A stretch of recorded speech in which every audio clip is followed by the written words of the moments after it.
2:00 nga ng madaling araw, gising na kami ni Elena kasi papasok na nga yung guest nga namin ng 3 a.m. So nagchat nga siya sa akin na 3 a.m. nga nandito na nga sila. Sinundo ko nga sila sa lobby at inassist ko nga. Sa airport pa nga sila galing bago nga sila dumiretso dito sa Shell. Si Sir kasi kauuwi nga lang nga niya galing nga ng Kuwait. So si Sir nga nagbook pa nga siya sa akin ng buwan nga ng March.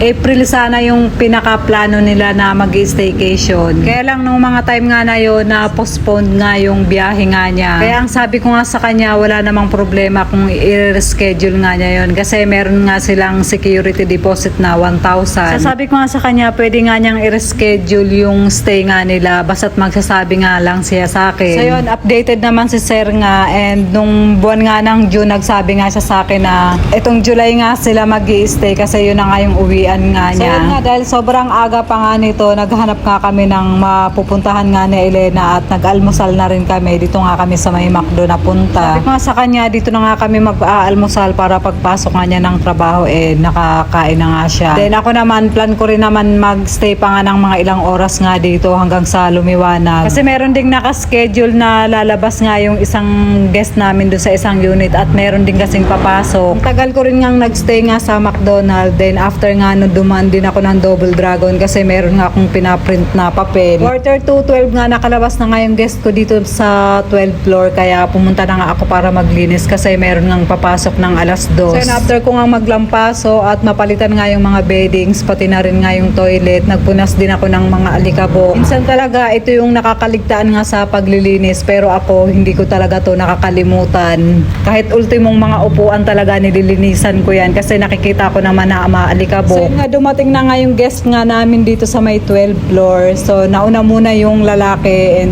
susunod na nga daw yung babae. Nagsabi nga sila sa akin na maliligo nga sila sa pool. So yun, very late na talaga kasi nga weekend nga nung mga time na to at wala ngang admin, hindi sila pwedeng kumuha. Kaya sabi ko nga ako na nga yung kukuha. So yun nga, nagsowa na nga lang nga kami sa pool kasi nga medyo mahigpit talaga dito pagdating nga sa pool ticket. Lalo na nga kapag ka weekend. So yun, after ko nga maayos yung mga pool ticket nga nila, bumalik muna ako sa 12th floor. Doon ako unang pumunta and binigay ko na nga yung form nila. Pagkatapos nga dito naman sa 9th floor, naabutan ko nga silang kumakain. So yun, hindi na nga muna ako pinalabas at kumain daw nga muna ako. Kaya yun, napilitan na rin akong kumain kasi nga nakuha ko na nga yung ugali nga ng mga hapon kong katrabaho before na kapag talagang niyaya mong kumain, kakain talaga sila. At hindi ka nga pwedeng tumanggi. Bago nga ako umuwi, pinabaunan din nga ako nila ng pistachio at eto na nga kinakain na nga namin ni Geraldine dito sa shop. So yun, shout out sa'yo Ma'am Cecil and Sir Edwin. Thank you so much. So yun guys, hanggang dito na lang po yung ating video for today. Maraming salamat po sa inyong panonood. Mag-iingat po kayo palagi. God bless and